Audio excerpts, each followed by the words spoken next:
I know this might sound insane, but keep in mind, crazier things have been true.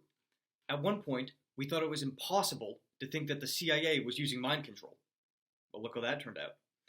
At one point, we thought Catholic priests were the most holy people on this planet. Well, look how that turned out. Could it be that 100 years from now, our societal consciousness has shifted so greatly that philosophers in 2156 think of the Democratic People's Republic of Korea as the freest country in the 2020s? Now, to answer this question, I will first have to define what freedom is in a country. To do this, I have labeled two distinct types of freedom, and although I made up the labels myself, these two different categories of freedom are broadly reflective of political/philosophical discourse on what freedom in a country is. And then I will take these two categories of freedom that I made up and apply them to Korea and see if by either measurement, North Korea is the freest country in the world. Now, the first type of freedom is what I have dubbed freedom from interference, and the second type of freedom is what I have dubbed freedom through opportunities. So what is freedom from interference? This is freedom from somebody else telling you what to do. It's freedom from someone else interfering with your decision making. So for example, by this metric of freedom, a hunter-gatherer living in the forest is very free because no one can tell them what to do. I know it might seem a bit crazy to say that, someone who's struggling to survive is freer than we in a modern society are. But if you think about it, this type of thinking is the basis for most modern liberal governance, and it's also the basis for most laws in our society today. If we think of crimes like theft, then it's freedom from somebody else interfering with what objects you can and cannot possess.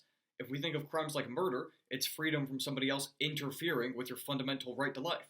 But even less intuitive examples, like the restrictions on illicit substances, can be justified using this method. For example, it could be said that a drug dealer is interfering with their users' rights to live a happy and healthy life, because with illicit substances like opioids, it makes it impossible for human beings to live a happy and fulfilling life without the substance. By this means, drug dealers interfere with the freedom of users to be able to live a normal life without giving them financial control, i.e. paying them for opioids. And it's through this kind of more nuanced lens that most modern liberal countries view freedom from interference. However, there are still groups like anarchists who view freedom of interference in a very absolute sense and believe that anyone interfering with what you can and cannot do is fundamentally morally wrong. Now, what I have called freedom through opportunities is freedom to have the widest array of options of what you can and cannot do. For example, through a freedom through opportunities lens, a hunter-gatherer would be extremely not free because they can't do millions of things that we can do. They are not free to do those things. For example, they cannot take a warm shower or take a train, which means they can't go where they want, when they want. They don't have freedom to go to school or think about philosophy, or they have much less quantity of things they can do, even though there's nobody telling them what they can and cannot do. And that's what freedom through opportunities is. It's sacrificing some immediate freedom from interference in the name of having a greater array of things that you can do generally in society. I think a good example of this is transportation infrastructure. You give up your freedom from interference with your finances to the government. The government takes taxes from you. Then, in turn, they use those taxes to build highways or railways or airport infrastructure. And by having that infrastructure exist, you are afforded opportunities to travel thousands of miles away that you never would have been given if you hadn't sacrificed your freedom from interference with your finances. Now, the differences between freedom through opportunities and freedom from interference can be viewed on many different levels. I think one of the easiest ways to put it is as a East versus West debate. For example, a country like China would seem much more clearly inclined towards freedom of opportunity, whereas Americans have a dogmatic worship of freedom from interference. A good case study for this would be the Three Gorges Dam, where the Chinese government displaced thousands of people, but in exchange they were able to build a hydroelectric dam, the biggest in the world, which provides sustainable electricity at a low cost to millions of people and businesses. So by sacrificing the individuals in those communities freedom from interfering with where they live, the Chinese government afforded many more opportunities to the people within that area. We could also view it from like a political theoretical perspective. For example, a realist might be much more inclined to say freedom is freedom for like people not telling you what to do, whereas a liberal might take a more nuanced perspective on the advantages given to you. However, this is difficult to apply to the real world because, for example, countries that tend to lean more towards realist thinking tend to be much more inclined towards freedom through opportunity organization, like China or Russia.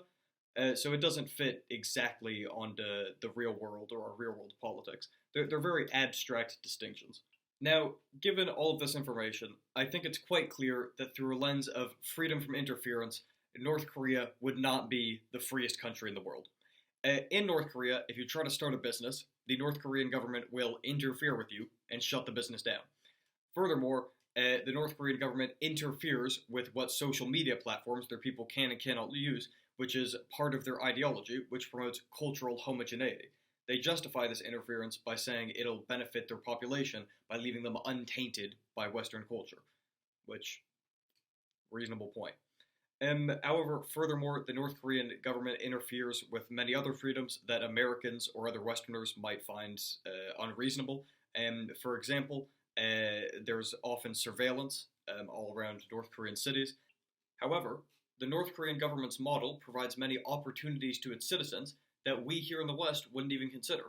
For example, North Koreans have access to cheap and very high quality public transport, unlike London, which only has high quality public transport.